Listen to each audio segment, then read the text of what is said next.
maintindihan yung ugali ng ating resource person. I don't appreciate this kind of attitude, Madam Chair. Usually, ang resource persons natin ay nagbibigay ng parehong institutional courtesy sa legislature na ibinibigay natin sa executive. I don't appreciate this kind of attitude. Do you have Madam Chair? Yes, Madam Chair. Hindi ko rin maintindihan ang ugali ni Senator Risa Ontiveros, and I do not appreciate, ano yung sinabi niya?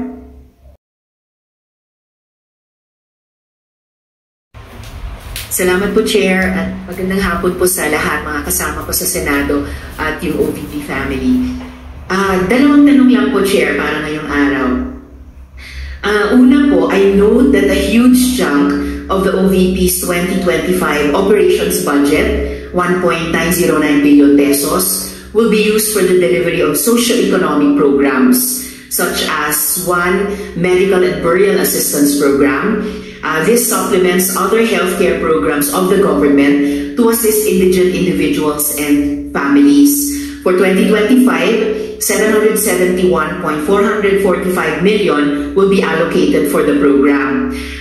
Sa loob niyan, 600 million pesos for medical assistance and 171.445 million for burial assistance, which are, Madam Chair, very similar to the medical assistance to indigent or financially incapacitated patients program o MAIF-IP of the DOH and DSWD's Assistance for Individuals in Crisis Situations or AICS. Pangalawa, disaster operations, which aims to provide relief goods to disaster-stricken areas not commonly reached by other agencies. Para doon 101.644 million pesos, and is also similar doon naman sa disaster risk management program of the DSWD.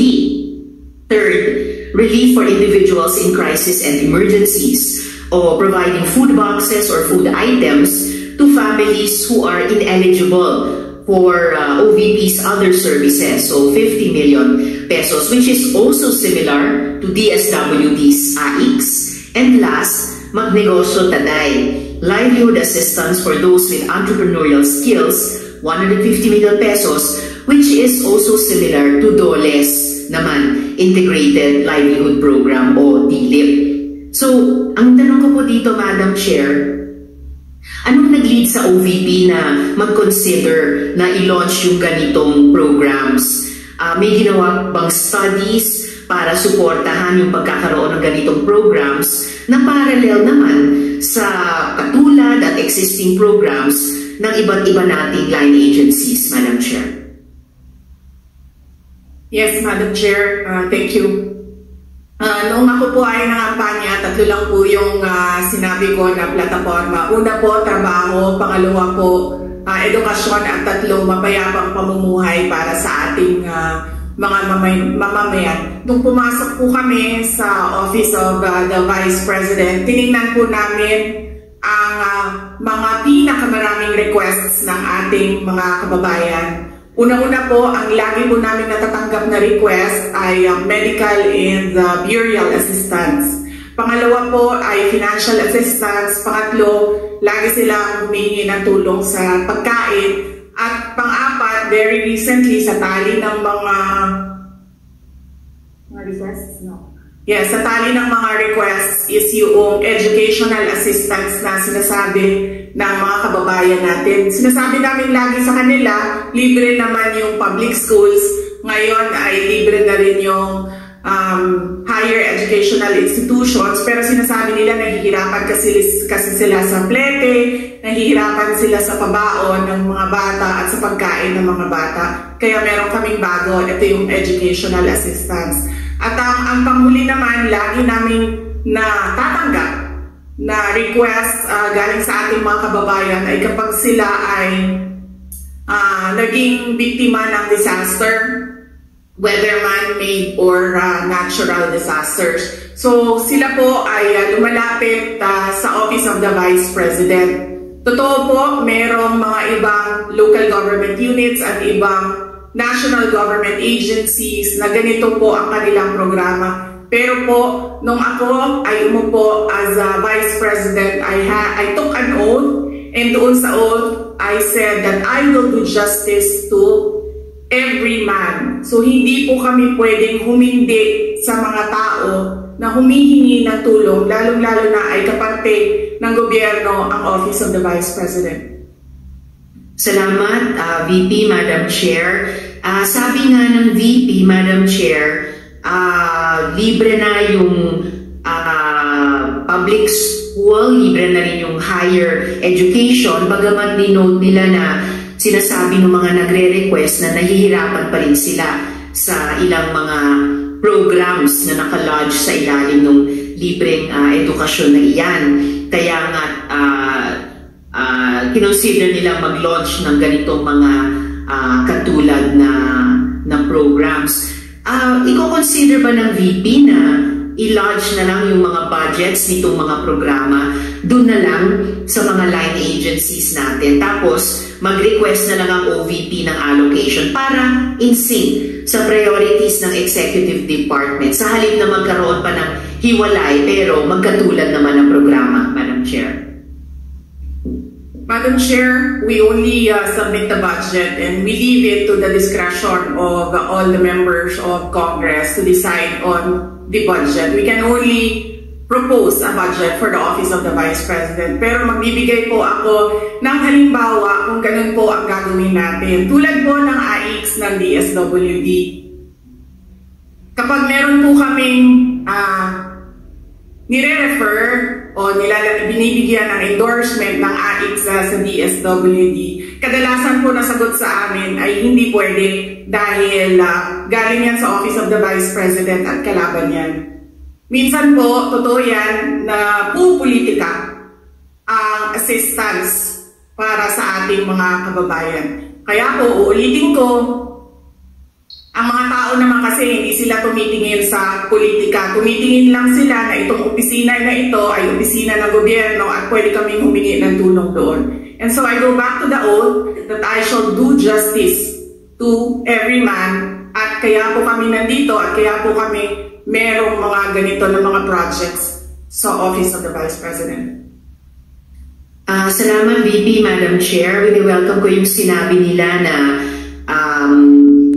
the VP would leave it to the discretion of the members of Congress. Medyo nagitla ko nung sinabing minsan pag may nire-refer ang OVP para sa AIX, ang feedback ay kalaban yan. Dahil, Madam Chair, I believe tayo sa Kongreso when we appropriate the budget, merong implicit na assumption tayo doon na pagkatapos, in the exercise of our oversight function, yung parehong level ng professionalism we demand of ourselves ay presumption of regularity, ina-expect natin sa lahat ng members ng executive, lalo na when they are working together. Kaya, gaya ng sinabi ko kanina, welcome ko yung sinabi ni VP na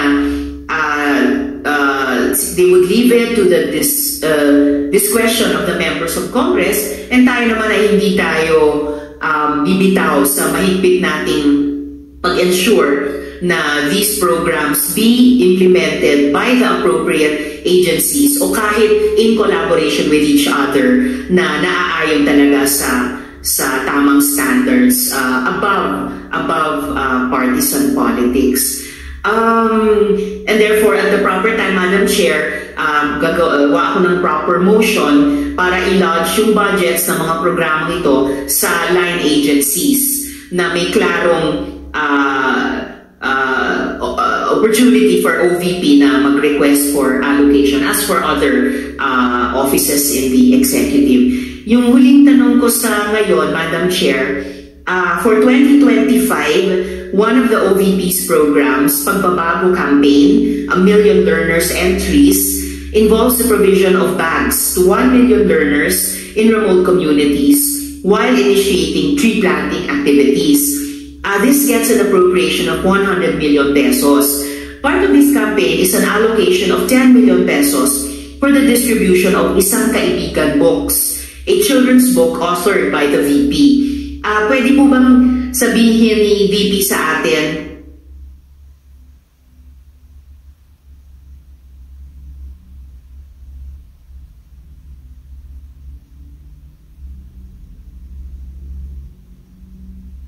more tungkol sa librong ito. Here, let me make a rebuttal and another example of politicizing the budget of the government.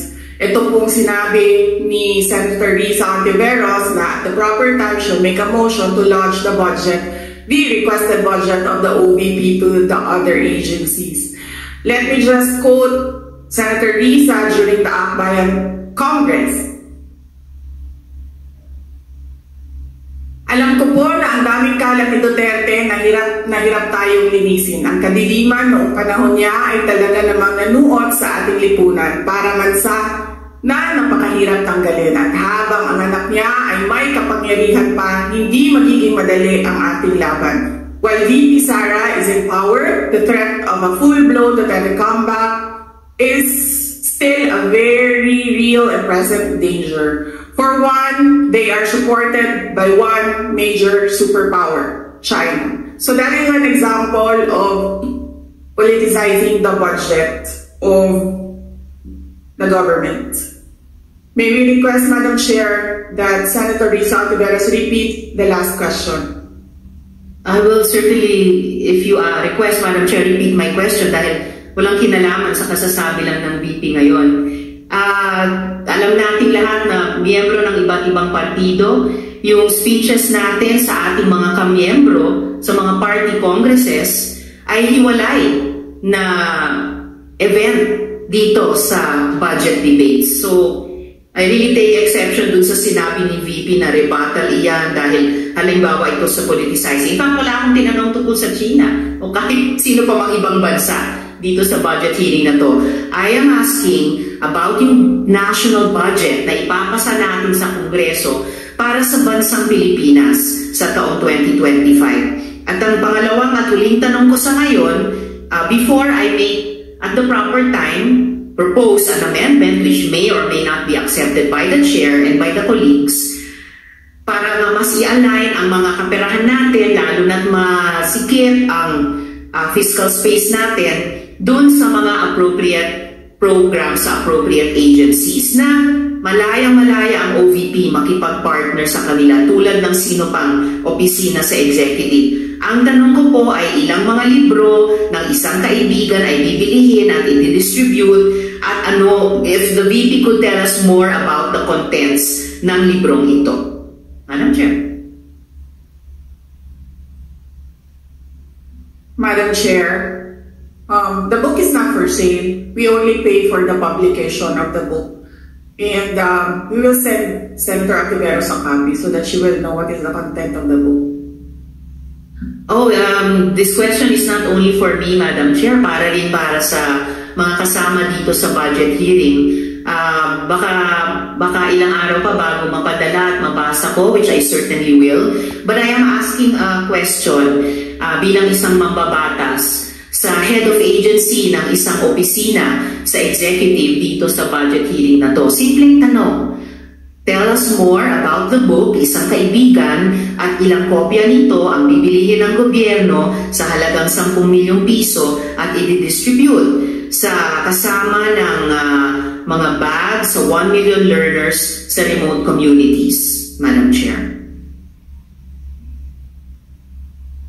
Madam Chair, this is an example of politicizing the budget hearing through the questions of a senator. Ang problema niya kasi, nakalagay yung pangalan ko doon sa libro. At yung libro na yan, ibibigay namin doon sa mga bata. At yung mga bata na yan, may mga magulang na boboto. At yung pangalan ko ay nagkalat doon sa kung saan man ibibigay yung libro. Madam Chair, we commit to send tomorrow everyone in this room a copy of the book. Madam Chair, hindi ko maintindihan yung ugali ng ating resource person. It is a simple question. Paulit-ulit na this is politicizing. Ang VP ang nagbanggit ng salitang boboto. Wala akong sinabing boboto.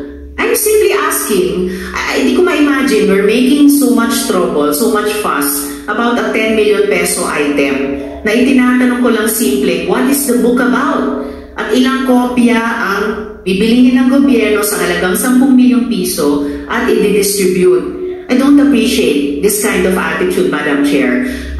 Usually, ang resource persons natin ay nagbibigay ng parehong institutional courtesy sa legislature na ibinibigay natin sa executive. I don't appreciate this kind of attitude. Do you have Madam Chair? Yes, Madam Chair. Hindi ko rin maintindihan ang ugali ni Senator Risa Ontiveros, and I do not appreciate, ano yung sinabi niya? I do not appreciate this kind of behavior and attitude. Madam Chair, noong 2016, tumatakbo si Senator Risa Ontiveros na senator, nakailang talo na siya. So, Dalawa, Madam Chair. okay, dalawa. Natatakot siya sa pangatlong talo niya, kaya pumunta siya sa Davao, humingi siya ng tulong. Tinulungan siya ng isang kagawad ng Davao na ngayon hindi na siya sinusuportahan. Humingi siya ng tulong sa akin, thinking na hindi mananalo si President Rodrigo Duterte. Kinausap niya ako ng kinausap doon sa law office ko sa Davao City. Sabi ko sa kanya, o sige, tutulungan kita. Chinika niya ako ng chinika. Tapos umalis siya. Siyempre, hindi naman siya tumutulong kay Pangulong Duterte. Hindi din totoo yung sinabi ko na tutulungan kita. Tinext niya ako. Pwede ba akong mag-follow up sa hinihingi kong tulong sa boto dyan sa Davao City? So sabi ko sa kanya, okay, sige. So, tinawagan ko at sinabihan ko at pinakiusapan ko ng pinakiusapan si former Congressman Milen Garcia. Sabi ko sa kanya, Kung tulungan mo ito, bigyan mo na lang ng ilang barangay mo at ilang mga leaders mo. Ayaw pa siya tulungan ni former Congressman Milen Garcia.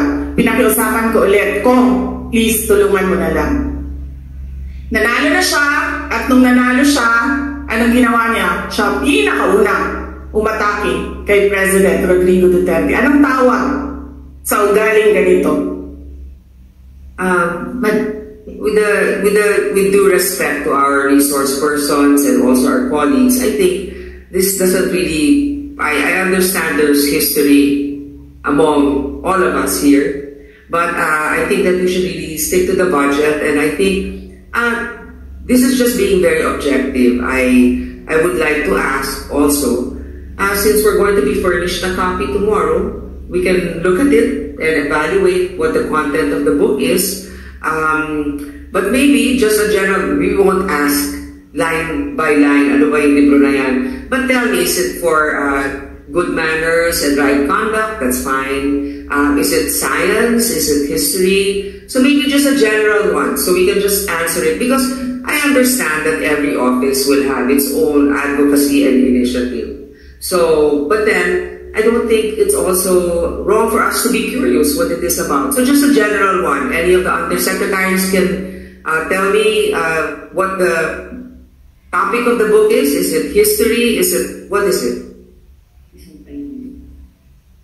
Madam Chair, the explanation is in the title. Isang kaibigan. It's about friendship. Okay. Then that's for the record. It's about friendship. Madam Chair, just the last point. Okay. So, kung sana ganun yung naging sagot sa simula pa, di ba? Napakasimple. Simpleng tanong, dapat simpleng sagot. Nagkwento pa ng kwento na sinabi dati na walang kinalaman sa tanong ko. Just for the record, as the last point, Madam Chair, this is public funds. And we're making inquiries about them. Budget hearing po ito. Hindi po lahat about you. Pera po ito ng taong bayan. For the record, Madam Chair. Thank you, Madam Chair. But I understand the emotion is high. But let's continue on. If you have any more questions, Senator Risa, we will... Those are just my 2 questions, Madam Chair. Maraming salamat po. Thank you. Senator Tolentino, you had your hand raised earlier. I was about to ask for a minute suspension of the hearing, but since the good chairperson of this committee already gave her guidance on how this budget hearing should proceed, I defer to the wisdom of the chairperson. Thank you. I would like to acknowledge the presence of Senator Bong Revilla and Senator Robin Hood Padilla. Thank you. Anybody else? Senator Mark Villar as well. And Senator Alan and Senator Alan Cayetano. Any more questions? Yes. Senator Ivy Marcos, you're recognized. Yes,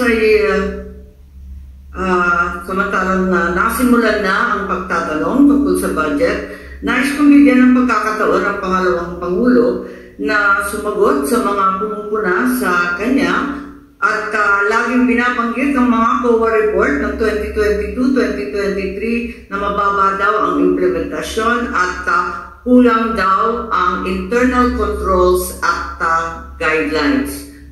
May masasabi po ba tayo tungkol dito? May kasagutan po ba ito?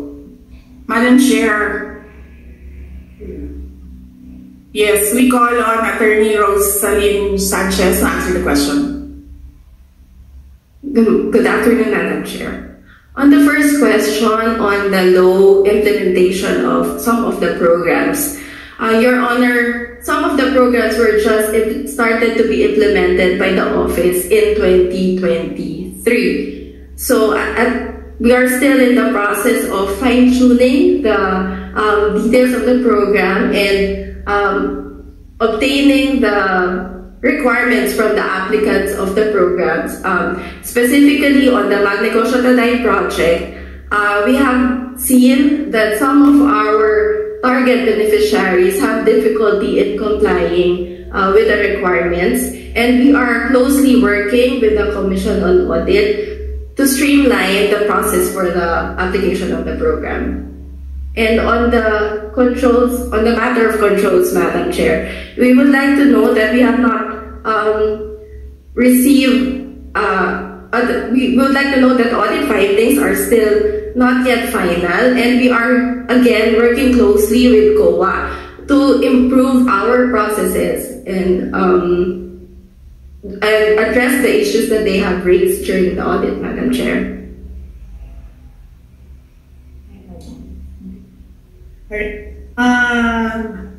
Madam Chair, I am Attorney Lopez, the Chief of Staff of the Office of the Vice President.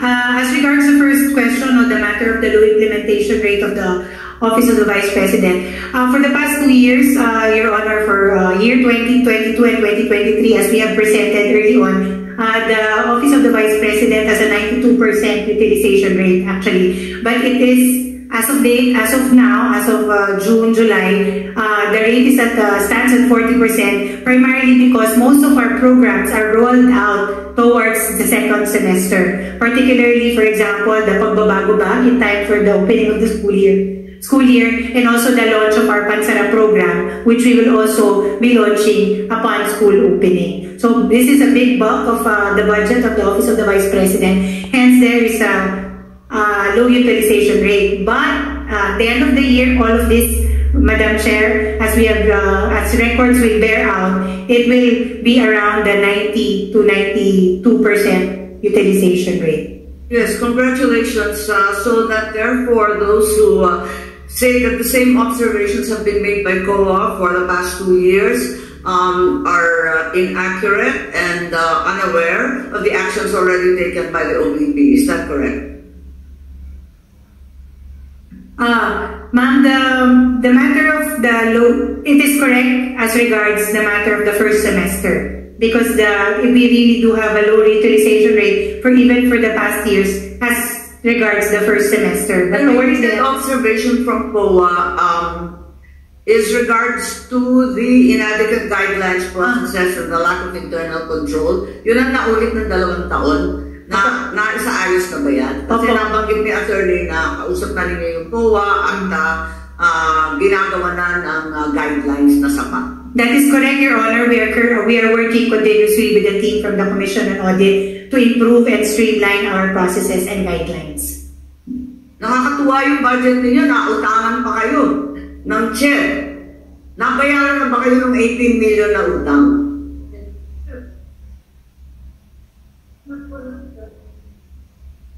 Your Honor, if I may answer the question. Okay. Your Honor, it was partial liquidation by SHED from the time that we had our budget hearing last year until this year, but there is still a remaining amount of 1,993,500 pesos, Your Honor, out of the original 18 million. Hindi kayo nag-iisa. Ang Chair may utang din sa mga senador. Kaya yun ang nakakatuwa sa Chair kung saan-saan napupunta yung pera. At wala na po akong tanong. Ang sasabihin ko lang, talagang hindi naman sa barangay lamang napupulitika yung ayuda, pati dito sa mga senador, pati sa ating pangalawang Pangulo. Senator Alan Cayetano is now recognized. Good afternoon, Madam Chair, Madam Vice President, magandang hapon po, and welcome to the Senate. Magandang tanghali. I'd like to note that this committee is ruled by the women and kaming mga men ay nasa sidelines lang. I'd also like to note that although as a senator, naintindihan ko si Senator Risa na siyempre mas gusto kong cordial yung sagutan. But we also have to take into context that this is both legislative and political. And there are attacks against the Vice President regardless saan nanggagaling. So, a little bit of latitude dahil we want kakampi man o kalaban to feel welcome. But I agree with Senator Risa naman na, how do we make it more cordial, no? So, Madam Vice President, may I ask just one question? Actually, two One, nag-lunch na po ba kayo? And, Yes, Senator Cayetano, nag-lunch na po ako. And I'm very cordial when it comes to international diplomatic relations. Gusto nyo i-discuss natin yung West Philippine Sea. But hindi kasi ako plastic na tao. No, I agree with you, ma'am. That's why nga sinasabi ko po na hindi lang to legislative, political din. That's why you should be given the latitude to answer in the way that you feel it could be properly answered, di ba? So kaya ko lang tinanong kung nag-lunch kayo kasi in the first 2 years, I know that you got a very warm welcome sa Senate. So I'm hoping sa budget hearing it doesn't change, no? I remember ang daming pumunta sa lunch, no? So my question lang, ma'am, is what can we do for the Office of the Vice President? Meron bang ni-request sa DBM na wala sa budget niyo so that we can consider it at the proper time? No, we are already okay with the approved budget from the Department of Budget and the approved proposed budget in the NEP from the Department of Budget and Management, and we leave it up to members of Congress to decide on the budget. Thank you. Thank you, Madam Chair. Thank you to the Office of the Vice President. Any more questions? Well, so it's always the chair that has the last spot for questions. So let me just ask, of course, the security of every government official is very important.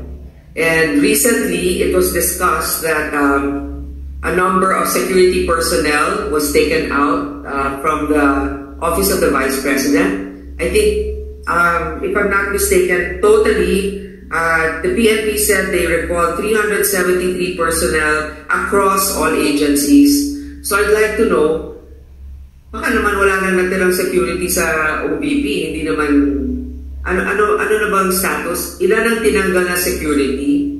At meron bang nagbabantay ngayon?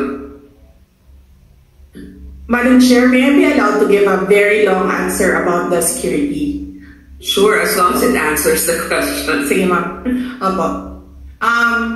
Noong kasi ako ay nahalal bilang pangalawang Pangulo, nakita ko kasi na pati ang security ng Vice President ay napupolitika. Hindi lang yan sa akin, kundi sa mga previous na Vice Presidents. Kaya nung tapos na ang eleksyon pero hindi pa ako naupo, sumulat ako kay former Secretary Delphine Lorenzana. Sinabi ko sa kanya, Sir, ang security ng Vice President should only be up to the level of the Vice President. Hindi po pwede na umakyat ang information at ang security ng Vice President sa iba pang opisyal. And at the time, the Chief of Staff of the Armed Forces of the Philippines and the Secretary of the Department of National Defense agreed. That's why on June 2022, ito yung sa Armed Forces of the Philippines. On June 2022, the Secretary SND wrote to the Chief of Staff of the AFP from Vice Presidential Security Detachment under the PSG. Secretary Lorenzana ordered the Vice President Security and Protection Group, which is a separate entity from the PSG. So ito yung June 22, 2022. Ngayon, nag-issue ng orders ang AFP, GHQ, ng General Order 0917 to activate the reorganization from detachment to security group. On July 5, 2022, the activation order and the table of organization and equipment was released. Yes. Alright. So, hindi ko alam kung ano ang nangyari sa Philippine National Police, but apparently they decided that they will mirror what the AFP did. So, noong December 9, 2022, inactivate ang Vice Presidential Protection Division under the PSPG.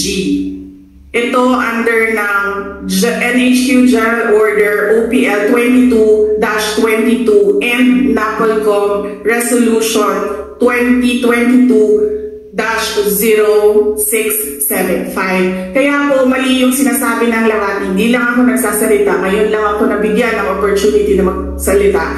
Hindi po tama na ikumpara yung term ni Vice President Leni Robredo at yung term ko in terms of security. Dahil yung security, yung DPSPG at yung DPPD sa PNP ay meron pong orders lahat. Ibig sabihin, there is a basis in law doon sa pag-activate sa kanila.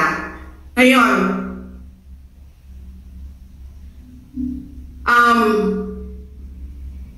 yung sa Philippine National Police, kinuha nila ang 75 na personnel. Sila ang pumili kung sino yung kukunin nila. Makikita nyo, as I said during my statement, it was a targeted list. Madami doon sa mga security na yun. Security is a trust and confidence position. Kasi ibibigay mo sa kanila yung kanang pagsalig nimo sa imuhang kinabuhi. Ihatag na nimo sa ilaha.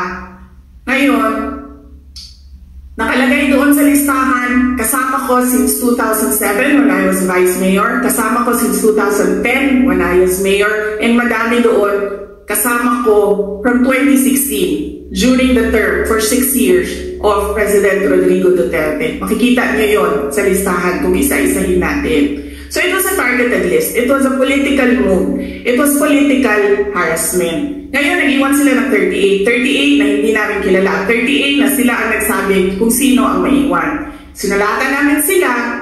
Sinabi namin, hindi na namin tatanggapin yung 38 ninyo. Ibabalik na namin yan sila lahat sa inyo.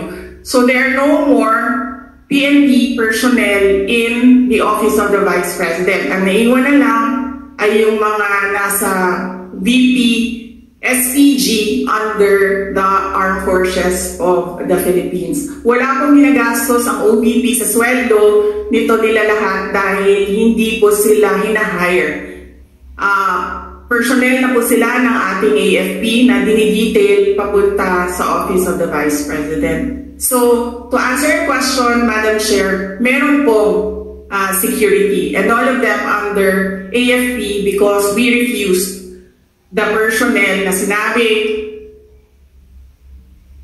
ito na naman tayo kay General Marbil, sinabi niya, ibabalik niya kapag mag-request kami. Sinulatan nila kami na mag-request kayo kasi ibabalik namin. Hindi ko gagawin yan. Thank you, Madam Vice President. So right now, your security detail is composed of AFP officers, soldiers, I suppose. Yes, Madam Chair, officers and enlisted personnel. Mga ilan kaya sila? Maybe request Colonel Chica to answer. nakakagulat din yung statement ng PNP. Para, well, I guess he wants it on his record, but I find it a little also irregular na, you're right, it's a trust issue. And if you're familiar with certain individuals, they have to explain why they, or, I mean, maybe in the budget hearing of the PNP, we can ask them why they chose the individuals to remove from your detail. But I'd like to know also how many is left from the AFP. And I think the AFP is also quite capable. Ilan po, Mr. Lachica?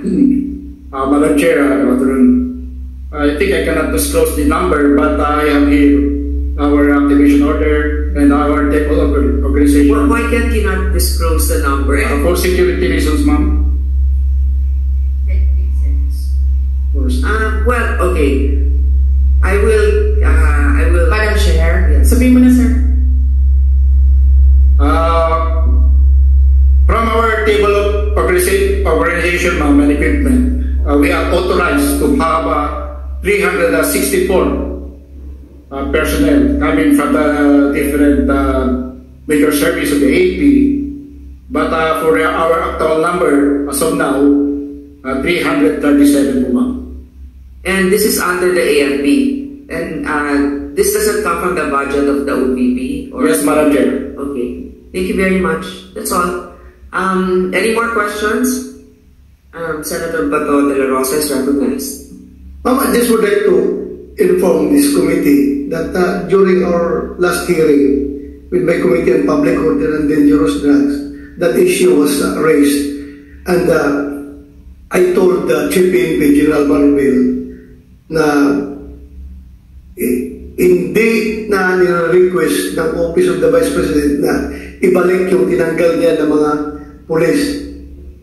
Kung pwede lang, ibalik sa kanilang pinanggalingan na unit. Hindi yung, ito, kawawa ito, mataga-daabaw ito na been serving there for how many years, tapos dinislocate nila, nilagay nila Region 4, NCRPO, malayo sa pamilya. So, ang request na lang namin, ako, bilang Dabawenyo, na-request ko na sa kanya, maawa ka naman dyan sa mga pulis na yan, ibalik mo doon sa kanilang pinanggalingan. Kung taga Davao City yan, taga Davao Oriental, taga Kumbal, taga Cotabato, ibalik mo na yan doon. And he promised me na ibalik daw niya. I don't know until now because hindi ko pa alam kung anong nangyari sa usapan namin. Yun lang, para lang mabalik yung mga pulis yan, kahit na hindi na ibalik security kay Vice President. Just for the record, ma'am. Thank you, thank you. Madam Chair. Madam Vice President, go ahead, please. Yes, thank you. I agree with Senator Bato de la Rosa. Huwag na natin pahirapan yung mga police personnel dahil kaibigan nila ako. Ibalik lang natin sila sa mga pamilya nila. Thank you. Actually, Senator Tolentino is the Vice Chair for the Committee of the DILG for this budget season, Vice Chair Finance. So I would like you to ask the PNP Chief what led to that decision, because also part of that is, if it's a political decision, I think that would not be fair also. But knowing that you're the capable hands of the AFP is also reassuring. But this has to be raised. Definitely, Madam Chair, this will be asked as a policy question to be directed to the Chief PNP. Madam Chair, just because we're on security, Madam Vice President, could you indulge me just like one last question lang? Ang DOTR or NAIA ba nagsulat, explain at nag-apologize na sa inyo dun sa CCTV, hindi pa? Senator Alan Peter Cayetano, thank you. Hindi, sir. Ang nangyari kasi dito, itong tao na ito apparently is assigned doon sa NAIA. Ang tao na ito is a media person na-assigned permanently, I think, sa NAIA because this is the second time na nilabas niya yung istorya sa mga anak ko. Yung una, when I left for Singapore, year 2021. Wala naman akong problema doon. Ang aking problema lang is itong tao na ito, nilalabas niya pati yung information na kasama ko yung mga anak ko. Alam namin kung sino siya. We have footage na kumukuha siya ng cellphone footage. Ang sinasabi ko lang doon sa aking statement ay dapat siguro i-beef up ng NAIA ang security nila dahil may tao doon sa boarding lounge na hindi pasahero at hindi employee ng gobyerno at hindi employee ng NAIA. Yun yung sinasabi ko, if you want to have a world-class airport, dapat world-class din yung security natin. Hindi siya pasahero. And in certain areas, bawal talaga, di ba? Sa immigration, dun sa may... there's certain areas na bawal kumuha. The reason I asked it, Madam Vice President, is yun nga, yung minsan kasi nasa-sensationalize, nagkakampihan, but nakakalimutan yung point eh. So I don't know when it started, kung 2010, 2013, but I remember, Senator Risa, nung nagra-rally tayo, nung anti-GMA, di ba? Sa rally ka lang makakita ng pulis na may camera, na may phone or camera, nakukunan tayo.